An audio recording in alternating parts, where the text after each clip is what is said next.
যারা আল্লাহর প্রতি ঈমান আনে, নবীর প্রতি ঈমান আনে এবং সেই ঈমান আনতে সুম্মা লাম ইয়ারতাবু, কোনো সন্দেহ করে না। সন্দেহ মুক্ত ঈমান তখনই আমরা আনতে পারবো যখন প্রত্যেকটা হৃদয়ের সাথে কোন কিতাবের সম্পর্ক হবে? কোন কিতাবের সম্পর্ক হবে? কোরআনের সাথে। দুঃখে বুকটা ফেটে যায়। 18 কোটি মুসলমানের দেশ বাংলাদেশ, নামাজ পড়ে মাত্র 5%। কয় পার্সেন্ট বলেন? 5%। আমাকে না বলে যাচ্ছে কেন লোকগুলো? নামাজ আমিও তো পড়বো, আমি তো বেনামাজি হুজুর না। আমার দেশে কিন্তু বেনামাজি পিসাব আছে, কিন্তু নামাজ লাগে না, সালাদ চট পড়ে থাকে। আচ্ছা, আসেন এরকম আছে না? আছে। আমরা নামাজ পড়বো, কিন্তু দয়া করে কেউ ফতোয়া দিবেন না। নামাজ as-salatu ala waqtiha, এটা তো অবশ্যই জরুরি। ইন্নাস সালাতা কানাত আলাল মুমিনিনা কিতাবান মাওকুতা, এটাও ঠিক আছে। কিন্তু আজকে অবস্থার পরিপ্রেক্ষিতে একটু যদি 20টা মিনিট পরে পড়ি, কারো কোনো সমস্যা হবে? না। কারো কোনো অসুবিধা হবে? জি না। আমার দেশে নামাজের শ্রোতা বেশি না বেনামাজের শ্রোতা বেশি? বেনামাজি। আমি যদি এখন বলি নামাজের বিরতি দাও, এত আইন পাস হলো, 17টা সংশোধনী আসলো পার্লামেন্টে, জাহান্নাম থেকে বাঁচার জন্য 1 নম্বর কাজ হলো নামাজ। নামাজের ব্যাপারে কোনোদিন কোন নেতা একটা বিল সংসদ উত্থাপন করলো না।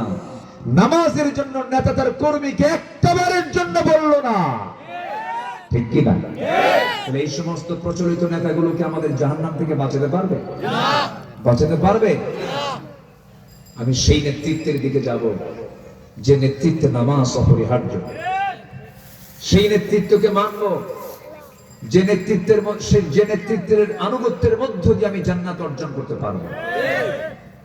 বহু নেতা আমরা দেখেছি, যুবকরা বিশেষ করে তোমরা শোনো, আমার কথাটা মনোযোগ দিয়ে শোনো। যে নেতা তোমাকে নামাজের কথা বলে না, যে নেতা তোমাকে ডাক দিয়ে জনসভায় আমন্ত্রণ করে জোহর যায়, আসর যায়, মাগরিব যায়, এশা যায়, নিজেও পড়ে না নামাজ, তোমাকেও পড়তে বলে না। যে নেতা তোমাকে মদের বোতল তুলে দেয়, অস্ত্র হাতে তুলে দেয়, মদের বোতল, অস্ত্র, নারী যার হাতে তুলে দেয়, সম্মানিত ভাইয়েরা, বিশেষ করে যুবকদেরকে বলছি, যে নেতা তোমার সাথে এমন আচরণ করবে, এই সমস্ত নেতৃত্বের মুখে জুতা মারো, থুতু মারো। শেষ করে দিয়েছে আজ জাহাঙ্গীরনগর ইউনিভার্সিটি। প্রত্যেকটা শিক্ষাঙ্গন পবিত্র। শিক্ষা আছে যেখানে, আলো আছে সেখানে। সে আলোর জায়গা অন্ধকার করেছিল এক মানিক। 100 মেয়ের জীবন নাশ করে, 100টা ধর্ষণ পুরো করে সাংবাদিক ডেকে মিষ্টি বিতরণ করেছে এই মানিক। আজ পর্যন্ত তাদের কিন্তু কোনো শাস্তি হয়নি। এখন সময় এসেছে ওদের তালিকা করার। ওই সমস্ত কুলাঙ্গারদের ধরে ঝুলে মেরে রক্ত মাংস হাড় হাড্ডি কুত্তা বিলাই দিয়ে খাওয়ানো দরকার।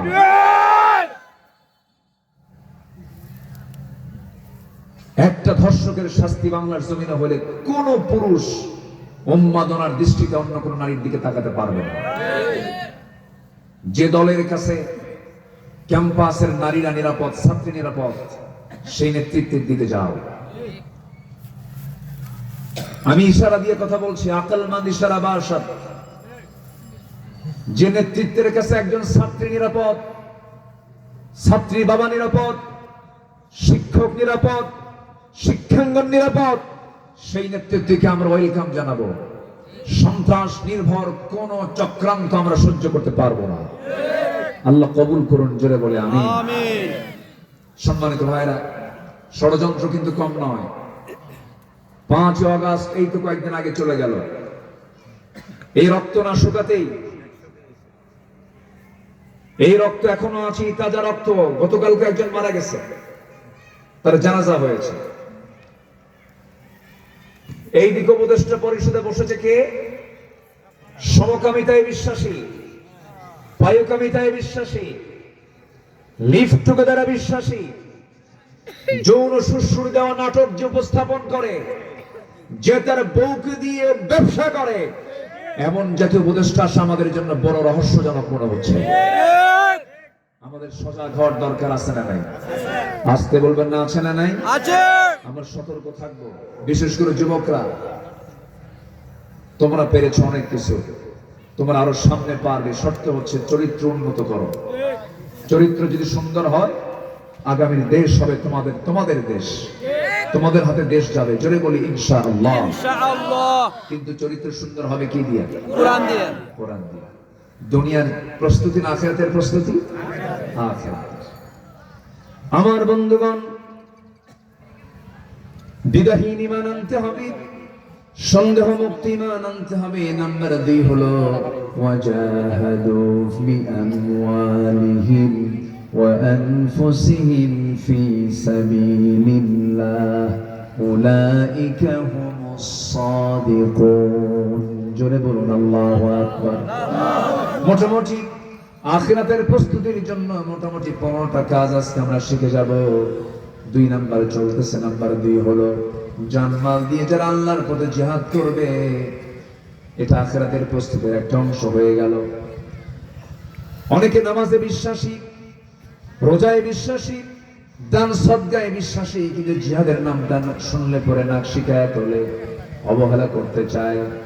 আমার বন্ধুরা আবার অনেকে এমনও ফতোয়া মেরে দেয় যে জিহাদ তো নবীর সময় হয়ে গেছে, বদর হয়ে গেছে, উহুদ হয়ে গেছে, খন্দক হয়ে গেছে, আমার দেশে আবার কিসের জিহাদ?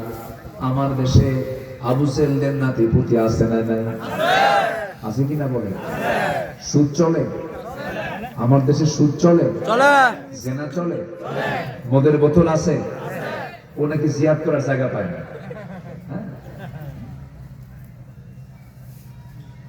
চিন্তা করেন, ফতুয়া দেয়, এটা মনে হয় ফতুয়াটা আসছে রাজশাহী থেকে। এক ফতুয়া দিছে কে জানো, কিয়ামত পর্যন্ত হরতাল হারাম। কোন পর্যন্ত? কিয়ামত পর্যন্ত। আচ্ছা, ওই হারাম যদি ফতুয়া যদি আজকে মানতো আমার ছাত্ররা, বলেন তো আজকে কি আমরা এই দিনটা পাইতাম? না। হ্যাঁ, ফতুয়া দিল কিয়ামত পর্যন্ত হরতাল হারাম। সেই লোকগুলোই আবার 5 আগস্টের পরে যারা দেশের পরিবর্তন এনেছে তাদেরকে ফুলের তোড়া দিয়ে সম্বোধন জানালো। বলেন তো এই চরিত্র কি ঈমানের চরিত্র না মুনাফিকি চরিত্র? বিগত 16 বছর এমন আলেম আমার দেশে আছে যাদের গায়ে মামলা তো দূরের কথা, একটা আঁচড় পর্যন্ত লাগে নাই। গণজাগরণ মঞ্চে গিয়ে বলেছে, আমি আমার জীবনের শ্রেষ্ঠ আমল করতে পেরেছি এই জায়গায় আসতে পেরে। তাহলে চিন্তা করুন, এই জাতীয় কথা বলার পরেও এই সমস্ত লোকগুলো আবার এই সময় এসে চোরের মায়ের বড় গলা, চোরের মায়ের বড় গলা। তওবা করুন, ক্ষমা চান আল্লাহর কাছে। মুনাফিকি চরিত্র বাদ দেন। আলেমের তালিকায় নাম আছে আপনার উচিত তওবা করে ফিরে আসা। নচেত জাতি কিন্তু বোঝে, জাতির এই সেন্সটুকু আছে। আমি তো অবাক হয়ে গেছি, ভাবছিলাম আমাদের যুব সমাজ ধ্বংসের দিকে চলে গেছে, ডিভাইস আসক্ত হয়ে পড়েছে, মাদকাসক্ত হয়ে পড়েছে, মনে হয় শেষ হয়ে গেছে। জাতে মাতাল, কিন্তু তালে ঠিক, ঠিক কিনা? জায়গা মতো দখল করে টাইম দিয়েছে মাত্র 45 মিনিট। এই যুবকদের কিন্তু কাজে লাগাতে হবে। যুবকরা নেশার দিকে যাবে না। আমি আসার সময় একটা ভাই আমাকে বলে দিলেন, হুজুর একটু বলবেন, নেশা করে তোমার পরিবার শেষ, তুমিও শেষ। বিয়ের আগে কোনো নোংরামি করবা না, বিবাহ পূর্ব কোনো প্রেম হয় না, হয় জেনা। কি হয়? জেনা হয়। অনেকে বলে, হুজুর আমাদের বিয়েটা হলো লাভ ম্যারেজ। আমি কি লুচ্চা ম্যারেজ। বিয়ের আগে কোনোদিন এই বৈধ সম্পর্ক হতে পারে না। যুবকরা, চোখের পানে যদি ফেল দিয়ে হয়, কার ভয়ে কাঁদো? আল্লাহর জন্য। কার ভয়ে কাঁদো? আল্লাহ। যে মেয়েটার জন্য তুমি শোকাহত, কাঁদতেছো, পাচ্ছ না, অস্থির। গার্লস স্কুলের সামনে কিছু কিছু যুবকরা দেখবেন যায় ইতিমির মতো বসে থাকে। আছে না? বলেন তো। আছে। লাভ নাই, এগুলো লস প্রজেক্ট, এগুলোতে যেও না। তুমি অবৈধ নারী আসক্তিতে জীবনটা নষ্ট করো না। বিয়ে জায়েজ, সময় মতো করে ফেলো, রোজা রাখো, ধৈর্য ধরো, চরিত্রকে সুন্দর করো, নিজেকে প্রস্তুত করো। তোমার জন্য দুনিয়ার কল্যাণ হবে, আখিরাতের কল্যাণ হয়ে যাবে, মুক্তি হয়ে যাবে। আল্লাহু আকবার। কোন নেশার দিকে যাবে না যুবকরা। নামাজ হতে হবে কয় ওয়াক্ত? তোমাদের আরেকটা দায়িত্ব দিয়ে দিই, যেহেতু গ্রাম ভিত্তিক মাহফিল, এই গ্রাম কি নাম গ্রামের? নারান্দি পশ্চিম পাড়া। এই গ্রামের মাতব্বর আছে না নাই? আচ্ছা, যিনি মাতব্বর আছেন আলহামদুলিল্লাহ, থাকুন, সমস্যা নেই। যুবকরা তোমরা বলবা, চাচা যদি নামাজ পড়েন ভালো কথা, তার নেতৃত্ব আপনি মানবেন। চাচা আপনি মাতব্বর, আপনার নামাজ পড়া দরকার। আমি কিন্তু কেউ আমাকে বলে দেয়নি, আবার এটা ভুল বুঝবেন না, আমি আমার মতো করে বলছি। আপনি নামাজ পড়ুন, নামাজ পড়বেন, আপনার মাতব্বরই মানব। নামাজ পড়বেন না, মাতব্বরই মানতে আল্লাহ মানা করে দিয়েছে। আসতে কোন কেন? আল্লাহর দিকে গড়ায় দিবেন। কার দিকে গড়ায় দিবেন? আল্লাহর দিকে। আল্লাহ মানতে মানা করেছে। এবং গ্রামের ভিতরে যুবকরা তালিকা করো, কোন ঘরের মেয়েটা ষোড়শী মেয়ে, ইয়াং মেয়ে, কোন নারীটা অর্ধলগ্ন পোশাক পরে সেজে সুজে চুলের খোপা ছেড়ে দিয়া পরিবার সমাজকে ধ্বংস করার জন্য অর্ধলগ্ন পোশাক পরে বাইরে বের হয়। তাদের তালিকা করে পরিবারে গিয়ে বলো যে আপনার মেয়ের কারণে আমাদের চোখ নষ্ট হয়, সমাজের পরিবেশ নষ্ট হয়ে যাচ্ছে। যুবকরা তোমরা যদি সতর্ক হও, সমাজ জান্নাতের টুকরা হয়ে যাবে। নিজে নামাজ পড়ো। মসজিদ আছে না নাই? আসতে বলে মসজিদ আছে না নাই? দেখে আমরা আবাদি রাখবো না অনাবাদি রাখবো? আবাদ কাকে বলে? আবাদ কি বলেন? ফজরের মুসল্লি হচ্ছে আসল মুসল্লি, জোহর আসরের মুসল্লি আর জুমার মুসল্লি আসল না। আসল মুসল্লি কিসের? আরো জোরে বলেন কিসের? ফজর। একটা আদর্শ গ্রামের পরিচয় হলো ফজরের মুসল্লি বেশি হবে না জোহরের মুসল্লি বেশি হবে? গুনে গুনে ফজরের মুসল্লি খুঁজে পায় মোটে 4 জন। 4 জনই বুড়া। 4 জন কি বুড়া। যখন বলা হয় চাচা মসজিদে কেন? কেন বাবা বুড়ি নাই তো, কি করবো, আসতে বলছে। মানে বুড়ি থাকলে আর আসতো না। আমরা এই দৃশ্য আমরা দেখতে চাই না। আপনার গ্রাম ঠিক হবে, আপনার সমাজ ঠিক হবে, আপনার এলাকা ঠিক হবে, বিপ্লব হয়ে যাবে। আগামীর দেশ আমরা দেখতে চাই ইসলামের দেশ। যুবকরা প্রস্তুতি নিয়ে নাও, আল্লাহ কবুল করুন, জোরে বলে আমিন। সবাই নামাজ পড়তে রাজি আছেন তো? সম্মানিত ভাইরা, ওয়াজাহাদু বিআমওয়ালিহিম ওয়া আনফুসিহিম, জিহাদ করতে হবে। নাম্বার 2, মাল দিয়ে এবং জান দিয়ে। কার পথে? আল্লাহর পথে। যেমনটি করে সাহাবে কেরাম করেছেন, আল্লাহ নবীরা করেছেন। আহারে, নবী শুধু ডাক দিয়েছেন, ডাক দিতে দেরি, যেতে দেরি হয়নি। আমার নবীজি কোন এক যুদ্ধের ময়দানে যাওয়ার জন্য নিজেই প্রিপারেশন নিচ্ছিলেন, কিন্তু মদিনার কিছু মুনাফিক, মদিনার আশপাশে থাকা কিছু ইহুদিদের ষড়যন্ত্রের কারণে যেতে পারলেন না। আমার নবীজি বলে ফেলেন, সাহাবীরা, এই যুদ্ধের ময়দানটা কোন থেকে কীর্ণ ময়দান, এই যুদ্ধে আমার যাওয়ার বড় শখ ছিল, আমি যেতে পারতেছি না, তবে আমি এই যুদ্ধের সেনাপতি নিযুক্ত করে দিচ্ছি। কারা কারা যুদ্ধে যাবে বলো? সামনে 3000 সাহাবী দাঁড়ায় গেলেন। কয় হাজার বলেন? 3000। 3000 সাহাবীর সামনে আমার নবীজি হঠাৎ করে ডাক দিলেন, সায়েদ এইদিকে আসো, জাফর এইদিকে আসো, আব্দুল্লাহ এইদিকে আসো। 3 জনকে লাইন করে দাঁড়ায় দিয়ে বলছেন, সাহাবীরা, মুতার যুদ্ধের ডাক এসেছে, আমি আমার পালক পুত্র সায়েদকে 1 নম্বর সেনাপতি বানায় দিলাম, জাফর তোমাকে 2 নম্বর বানায় দিলাম, আব্দুল্লাহ তাকে 3 নম্বর বানায় দিলাম। সাহাবীরা তোমার তাদের নেতৃত্ব মানবে। এই 3 জনের যদি সবগুলোই যদি দুনিয়া থেকে বিদায় নিয়ে নেয়, তাহলে তোমাদের মধ্য থেকে একজন তোমরা সেনাপতি নিযুক্ত করে নেবে। মানে নবীর কথার মধ্যে একটা গন্ধ চলে এসেছে, 3 জনই শহীদ হয়ে যাবে। 3 জন সেনাপতি সন্তুষ্ট, কিন্তু মুনাফিকরা পিছন দিক থেকে পেঁচ লাগায় দিয়া কানের মধ্যে ঢুকায় দিচ্ছে 3 জনকে, শোনো, যুদ্ধে যেও না, যুদ্ধে গেলে মারা যাবে। কিন্তু রাসূল 3 জন সেনাপতি নিযুক্ত করেছেন, মানে তোমরা 3 জনের কেউ বাঁচবে না। মুনাফিকদের এই সমস্ত কথা শুনে 3 জন সেনাপতি বজ্র কণ্ঠে জবাব দিয়ে দিলেন, ও মুনাফিকের দলেরা, আমরা যুদ্ধে যাচ্ছি বাঁচার জন্য নয়, শহীদ হওয়ার জন্য। আমার নবীজি পারমিশন দিলেন। রাসূল বলছেন, যায়েদ যুদ্ধে যেতেছেই যখন যাও, পরিবারের কাছ থেকে বিদায় নিয়ে আসে। রাসূল তো বুঝতে পেরেছেন বাঁচবে না। জাফর বিন আবু তালিবকে বলা হলো, জাফর তুমি চলে যাও। যায়েদ বিন হারিস বলেন, ইয়া রাসূলুল্লাহ আমি আর যাব কোথায়, আমার যাওয়ার জায়গা নাই, আমি যুদ্ধের প্রস্তুতি নিয়ে নিলাম। জাফরকে যখন বলা হলো, জাফর বিন আবু তালিব রাদিয়াল্লাহু তাআলা বলছেন, ইয়া রাসূলুল্লাহ আপনি যখন বলেছেন আপনার কথা আমি কেমন করে অমান্য করে আমি যাচ্ছি পরিবারের কাছ থেকে বিদায় নেওয়ার জন্য। চলে গেছেন পরিবারের ঘরের মধ্যে ঢুকলেন, সন্তান দুইটা কোলের মধ্যে নিয়ে নিলেন। সামনে স্ত্রী এসে বসে পড়ল। তিনি অত্যন্ত মুস্কি হাসি মেরে স্বাভাবিকভাবে স্ত্রীকে সামনে রেখে বলছেন, স্ত্রী আমি তোমাকে দারুণ ভালোবাসি, আমি আমার পরিবারকে ভালোবাসি।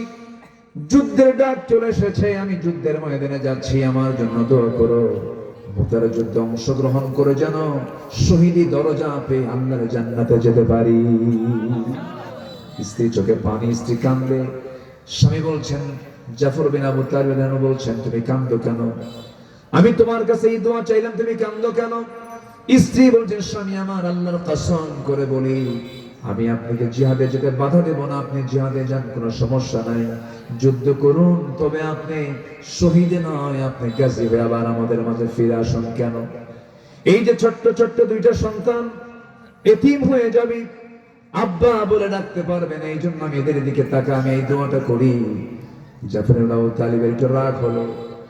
কোমরে ছিল তরবারি, কোষবদ্ধ তরবারি, কোষ মুক্ত করে স্ত্রী হাতটা একটু আগে টেনে ধরে তরবারির উল্টা দিক দিয়ে আঘাত করে বলছেন, আমার স্ত্রী আমি যে তরবারি দিয়ে তোমার গায়ে আঘাত করলাম, হাতে আঘাত করলাম, হাতটা কাটছে নাকি না কাটে নাই? রক্ত বের হয়েছে না, কেন বের হয় নাই? কেন বের হলো না? আপনি আমাকে আঘাত করেছেন তরবারি দিয়ে, কিন্তু উল্টা দিকে আঘাত করেছেন, এই জন্য কাটে নাই। এবার তিনি বলছেন, আমার স্ত্রী তুমি আমার জন্য যে দোয়াগুলো করছো, এই দোয়াগুলো উল্টা দোয়া, এই দোয়া কবুল হবে না, কারণ আমি নিশ্চিত আমি আমার নাকের মধ্যে জান্নাতের ঘ্রাণ পেতেছি। আমার আগে একজন সেনাপতি, পরে একজন সেনাপতি, আমি নিশ্চিত শহীদ হয়ে যাব। এই কথা বলেই পরিবার থেকে তিনি বের হয়ে এটা দৌড় মারলেন। কিতাবে এসেছে, সিরাত গ্রন্থে এসেছে, জাফর বিন আবু তালিবের দুই কলিজার টুকরা সন্তান পিছন দিক থেকে দৌড়ায় আর আব্বা আব্বা বলে ডাকে, কিন্তু একটা বারের জন্য জাফর পিছনের দিকে ফিরে তাকান নাই। ইসলাম তেমনি এমনি আসে নাই। সুন্দরী নারী বাসর ঘর ছেড়ে দিয়ে তারা জিহাদে চলে গেছেন। আল্লাহু আকবার বলেন। আল্লাহু আকবার। আব্দুল্লাহ বিন রাওহার ঘটনা তাই। দুপুরবেলা বিয়ে করেছেন, রাতের বেলা বাসর ঘর, যুদ্ধের ডাক চলে এসেছে, বিদায় নেওয়ার জন্য এসেছেন। ঘরের মধ্যে ঢুকছেন না, হাতের রং লাগানো, ঘরটা সাজানো, বিছানা সাজানো, নতুন স্ত্রী ঘরের মধ্যে না ঢুকে বাইরে থেকে দরজার শিকল বাইরে দিকে লাগায় দিয়ে বলছে, ও আমার শুধু আত্মা হয়ে গেছে, ইজাব কবুল হয়ে গেছে, কিন্তু তোমার সঙ্গে আমার সহবাসের সুযোগ নাই। আমি তোমার সঙ্গে দেখা করতে আসিনি, শুধু বিদায় নেওয়ার জন্য একটু কথা বলতে এসেছি, আমাকে দেখতে পারবে না, দেখতে গেলে প্রেম নিবেদন হয়ে যাবে, সময় চলে যাবে, জিহাদে যেতে দেরি হয়ে যাবে, আমার জন্য দোয়া করো মুতার যুদ্ধে যেন আমি শহীদ হয়ে আল্লাহর জান্নাতে যেতে পারি। স্ত্রীকে দেখে বলছেন, স্বামী আমার আল্লাহর কসম করে বলি আমি আপনার সময় ক্ষেপণ করব না, কিন্তু একটা বারের জন্য আমাকে দেখার সুযোগ দিয়ে দেন, আমি যেন একটা বার আপনাকে দেখতে পারি, নয়ন ভরে যেন চিনে নিতে পারি, হাসরের ময়দানে অসংখ্য লোকের মাঝে আপনি আমার স্বামী ছিলেন, আমি যেন আপনাকে এইভাবে চিনতে পারি, এই জন্য আমি আপনাকে দেখতে চাই। এবার আব্দুল্লাহ বিন রাওহা বলছেন, তুমি যদি আমার জীবনের একমাত্র স্ত্রী হও এবং তোমার জীবনের আমি যদি একমাত্র স্বামী হয়ে থাকি, সর্বশেষ স্বামী যদি আমি তোমার জীবনের হয়ে থাকি, তোমার সঙ্গে আমার সঙ্গে সাক্ষাৎ করে দেওয়ার দায়িত্ব আরশের মালিক আল্লাহ নিজে নিয়ে নিবে। দেখা পর্যন্ত করলেন না, ফিরে আসলেন, যুদ্ধে ঝাঁপিয়ে পড়লেন। তিনজন সেনাপতি দুনিয়া থেকে বিদায় নিলেন। সর্বশেষ সেনাপতি আব্দুল্লাহ বিন রাওহা, কাফেররা তার ডান হাত মেরে দিয়েছিল তরবারি, ছিটকে পড়ে গেছে, বাম বাম হাতে কালিমার ঝান্ডা তুলে নিয়েছেন, বাম হাতও কেটে ফেলে দেওয়ার সঙ্গে সঙ্গে দুই হাতের কর্তৃত অংশ দিয়া চাপ মেরে ধরে মুখের মধ্যে কালিমার ঝান্ডা তুলে নিয়েছেন। ডান পা বাম পা কেটে ফেলে দিয়েছে, মস্তকটা ছিটকে পড়ে গেছে, কিন্তু একটা বারের জন্য কালিমার ঝান্ডা জমিনে ফেলতে দেন নাই, কামড় মেরে ধরে আছেন। দূর থেকে 4 নম্বর সেনাপতি খালিদ বিন ওয়ালিদ দূর থেকে দেখেন কে যেন কালিমার ঝান্ডাটা ধরে আছে, কাছাকাছি চলে গেলেন, কেউ ধরে নাই, আব্দুল্লাহ বিন রাওহা কামড় মেরে আসমান মুখী হয়ে ধরে আছে। টান দিলেন কালিমার ঝান্ডাটা, কিন্তু ঝান্ডা মুখ থেকে বের হয় না। কানের মধ্যে মুখ ঢুকায় দিয়া আব্দুল্লাহ বিন রাওহা খালিদ বিন ওয়ালিদ বলতেছেন, ভাই রে, মুতার যুদ্ধের আমি 4 নম্বর সেনাপতি, কালিমার ঝান্ডা আমার দরকার। মুখটা ফাঁকা হয়ে গেছে, কালিমার ঝান্ডা হাতের মধ্যে নিয়ে যুদ্ধে ঝাঁপিয়ে পড়লেন খালিদ বিন ওয়ালিদ। 3000 সৈন্য কোথায়? আবার মুতার যুদ্ধে রোমানদের 1 লক্ষ সৈন্য কোথায়? একদম একটা অসম যুদ্ধ। সেই যুদ্ধের নেতৃত্ব দিতে নিয়ে খালিদ বিন ওয়ালিদ যখন যুদ্ধের কৌশল হিসেবে গ্রহণ করলেন, কি করলেন? বালুর জায়গা ছিল, সব মুজাহিদদেরকে বললেন, তোমরা ঘোড়াটা বালুর মধ্যে দাবড়াও। খুরে এলাকাতে